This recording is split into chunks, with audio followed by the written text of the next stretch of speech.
Bonjour, j'aimerais vous parler aujourd'hui de l'histoire d'une femme qui est venue parce qu'elle a une hyperlaxie douloureuse.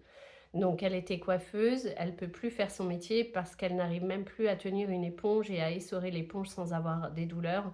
Donc au poignet, à l'épaule, au genou, à la cheville, etc. Elle a l'impression qu'elle tiendra pas sur ses pieds.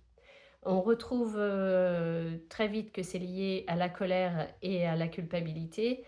Les colères et la culpabilité engendrent énormément de douleur dans le corps. Donc c'est toujours une piste, à suivre. Ensuite, on est parti sur une vie antérieure puisque cette colère, elle l'a depuis qu'elle est enfant et c'est une colère contre l'État. Donc on retrouve très vite la guerre de 14-18 avec cette femme qui avait 7 enfants, 5 garçons et 2 filles.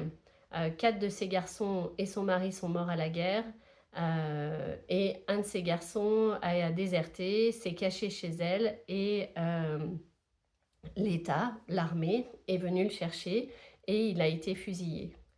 Tellement en colère contre l'État que, et contre son impuissance de n'avoir pas pu protéger son fils, elle s'est pendue et donc la pendaison, ça fait penser tout de suite à l'hyperlaxie où le corps, s'étend en fait, par le poids de la gravité. Donc dans cette vie, ici, elle est en colère contre l'État, puisque ça a été réveillé en 2022 avec l'obligation de se faire vacciner et le début de la guerre en Ukraine. Donc ces 2 événements ont réveillé sa colère contre l'État et sa colère contre la guerre. 2022, date à laquelle où, la maladie s'est déclenchée. Donc elle, elle avait mis ça sur le vaccin. Alors en quelque sorte, oui, mais ce n'est pas le vaccin qui l'a rendue malade, c'est, la colère liée au fait qu'on l'oblige à faire quelque chose qu'elle ne veut pas puisqu'elle s'était fait la promesse de ne, jamais écouter ce que l'État allait dire. Voilà.